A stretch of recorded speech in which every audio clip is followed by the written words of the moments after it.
Merci de nous rejoindre sur la télévision nationale. Bonsoir à tous. C'est un pas franchi dans le processus budgétaire. L'actualisation des lois, de règlements, plus de 5 documents sont produits par le ministère du Budget à travers la Direction générale du budget, un outil de gouvernance qui encourage la transparence, mais aussi que peut-on savoir d'une loi de règlement? La réponse, c'est dans ce reportage de Mohamed Assé Arosman. On l'écoute. La loi de finances n'est pas le seul instrument d'exécution du budget. À côté, se trouve également la loi de règlement. Une mise à jour de ce précieux document de transparence vient d'être réalisée. Mais c'est quoi une loi de règlement? Les lois de règlement, en fait, ce sont des lois de compte rendu.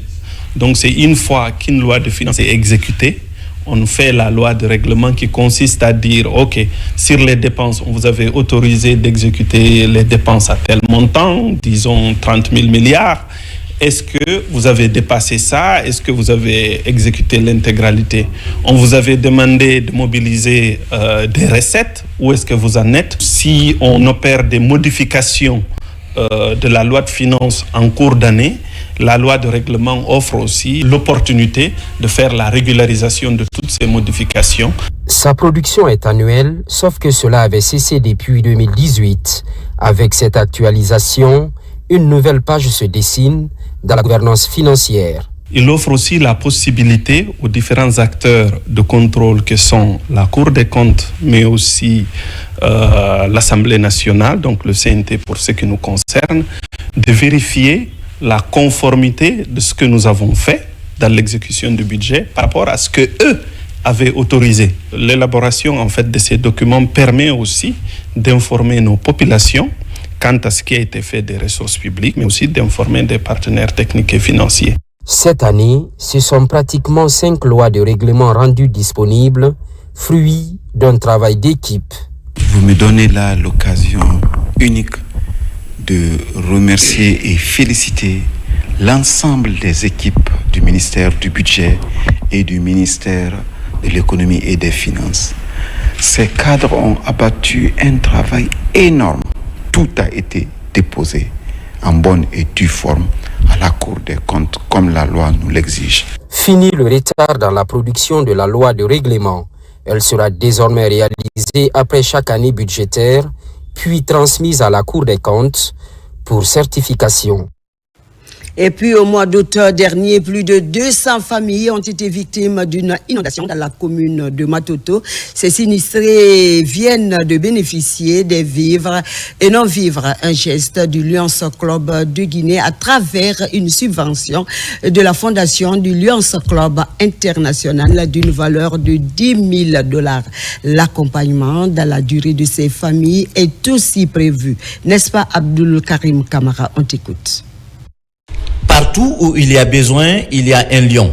En Guinée, ce slogan est de plus en plus matérialisé par le Lions Club.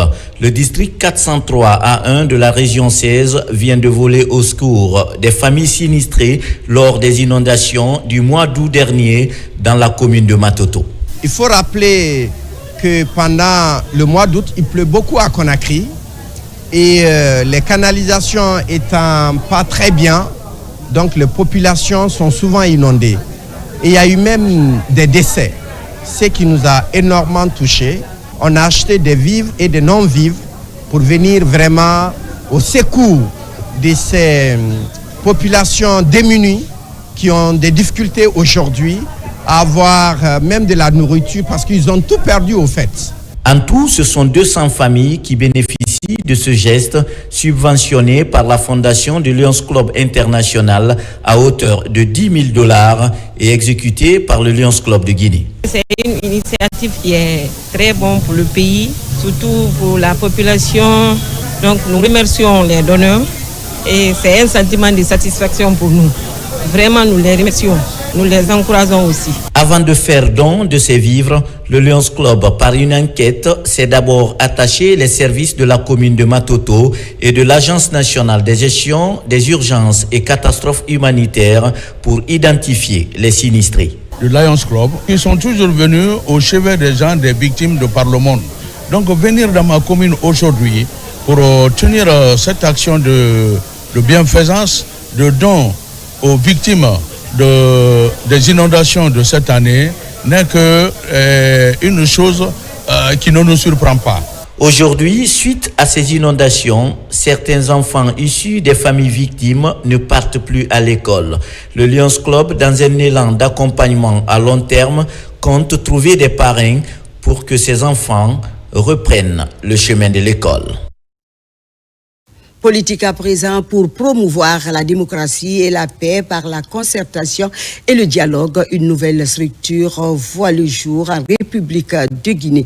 Il s'agit de la Synergie Générale Doumbouya 25 GMD 25 en abrégé. Le lancement officiel de leur activité a eu lieu ce samedi 28 décembre 2024 au chapiteau Baye Issa à Conakry. L'événement a mobilisé plusieurs acteurs de la vie sociopolitique guinéenne, comme dit Gara Diallo dans ce reportage. On la suit. Ils sont acteurs politiques de la société civile et des mouvements de soutien. Ils se donnent rendez-vous pour soutenir les idéaux du président de la République, général Mamadi Doumbouya, pour ses innombrables services au bénéfice du pays. Un mouvement de soutien voit le jour pour expliquer et apprécier les grandes réformes engagées par le CNRD. La Synergie Générale Mamadi Doumbouya 25 se veut reconnaissante des actes posés. Cette synergie en place pour que tout le monde tire dans la même direction, pour que notre grand champion, le général président Mamadi Doumbouya, continue sa grande mission qu'il a commencée autour d'un grand projet, et nous allons travailler la main dans la main. Notre mission est claire, promouvoir la démocratie et la paix par la concertation et le dialogue. Porter les préoccupations des populations auprès des autorités compétentes. Proposer des solutions concrètes pour le développement socio-économique et culturel de notre nation. Cette journée de reconnaissance est très ambitieuse. Dans le registre du développement socio-économique, chacun est séduit et magnifie l'engagement patriotique du chef de l'État envers toute la nation. La synergie GMD 25 n'est pas une question de personne. Elle n'est pas venue pour remplacer les œuvres qui sont déjà, les actions salvatrices qui sont déjà sur le terrain. Elle est venue pour que, comme quand on vient en Guinée, on trouve que ceux qui ne sont pas pour parlent d'une même voix, ont une porte de sortie, ont des représentants qui parlent en leur nom. Nous qui sommes la grande majorité, nous agissons, mais de manière dispersée. Tous les mouvements de soutien, ceux qui sont ici et ceux qui ne sont pas là, que nous comptons sur eux pour diffuser ce message de paix. Parce que quand on crée la tension par les mots, l'investisseur fuit. Quand il fuit, on n'aurait pas pu parler de contenu local pour donner du travail à nos concitoyens. On n'aurait pas parlé de Simandou. Aujourd'hui, c'est une perspective, c'est une réalité que nous sommes en train de percevoir. Faisons en sorte qu'il soit bénéfique à chaque Guinéen. La Synergie Générale Mamadi Doumbouya 25 est un mouvement patriotique engagé à défendre les acquis de la République. Un symbole de solidarité qui invite les Guinéens à promouvoir la cohésion sociale et à revaloriser les vertus de la fraternité pour accompagner la refondation de l'État enclenchée par le général Mamadi Doumbouya. Je vous amène à Farana où depuis 10 ans, les ressortissants du district de Rafélé se donnent rendez-vous autour du livre saint, le Coran. C'est une retrouvaille qui vise à implorer la grâce divine en faveur de la paix et du développement du pays. Cette année, des sacrifices et la lecture du Saint-Coran a été organisée pour le pays et pour le chef de l'État, le général Mamadi Doumbouya. Ibrahima Oulé Fofana, on t'écoute.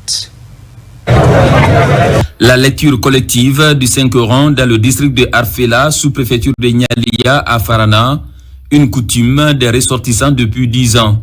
Cette année aussi, la rencontre a duré 3 jours avec la participation des fils ressortissants venus de plusieurs villes du pays. Ici, des prières et bénédictions sont dites pour non seulement notre village à Arfela, pour sa prospérité, toute la région de Farana, toute notre République de Guinée, avec son Excellence, Monsieur le Président de la République, le général d'armée, Mamadi Doumbouya. Tout Farana est presque là. Toutes les autorités sont là. Il n'y a pas eu un seul incident, malgré la forte mobilisation de la population. Les imams sont en train de dire, après la lecture des Saint-Courans, il y a des bénédictions pour le pays, pour la préfecture, pour la sous-préfecture et pour le district. Cette rencontre religieuse est aussi une occasion pour les résidents et ressortissants de Arfela de discuter sur des sujets de développement du village. Nous sommes venus pour faire des bénédictions pour le village, le pays et notre président général Mamadi Doumbouya.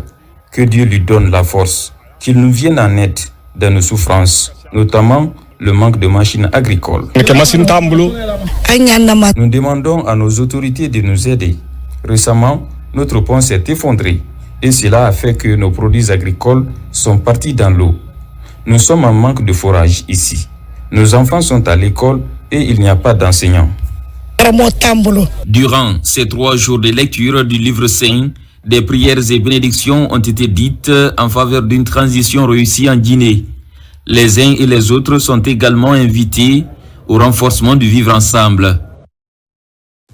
Pendant ce temps, les responsables du quartier Baïlobaya dans la commune de Kagbélé ont entamé une activité d'assainissement. L'objectif est de débarrasser de leur localité les immondices qui polluent la nature, une pollution qui porte préjudice à la santé publique. C'est ce que nous allons comprendre avec Mikini Moussa Kamara dans ce reportage. Suivez-le.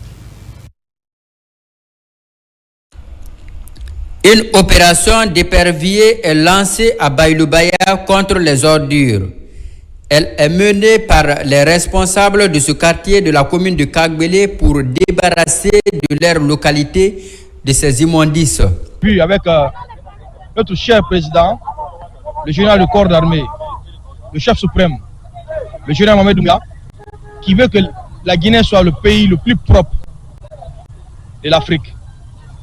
Dans cet esprit, et ce qui motive le quartier Baïlobaya ce matin à sortir comme d'habitude massivement pour assainir notre quartier, un environnement sain pour la santé de la population.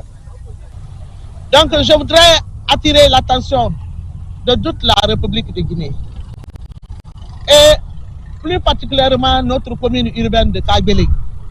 Aujourd'hui nous sommes mobilisés pour combattre les ordures, mobiliser tous les quartiers de la commune urbaine de Kagbélé se sont mobilisés massivement pour débarrasser de notre commune les ordures. Parce que ça, vous ne pouvez pas s'en savoir. Aujourd'hui, pour avoir une bonne santé, il faut que vous vous débarrassez des ordures. L'objectif global de cette activité est de promouvoir la santé publique. Oui, la propriété est la base de tout. Donc, il faut qu'on garde notre ville propre pour qu'on soit en bonne santé. Il faut qu'on nettoie notre environnement pour avoir une meilleure santé et protéger notre corps et tous nos enfants et tout ce qui s'en suit. Les responsables des 5 secteurs de Baïlobaya affichent leur engagement à s'investir dans la promotion du développement local. Et voilà qui met fin à cette édition d'information à la réalisation Yara Diallo sous l'œil vigilant de l'équipe technique du jour. Merci d'être avec nous. Prenez soin de vous et de vos proches, car chaque jour est une vie. Très bonne suite de programme à vous et bonsoir.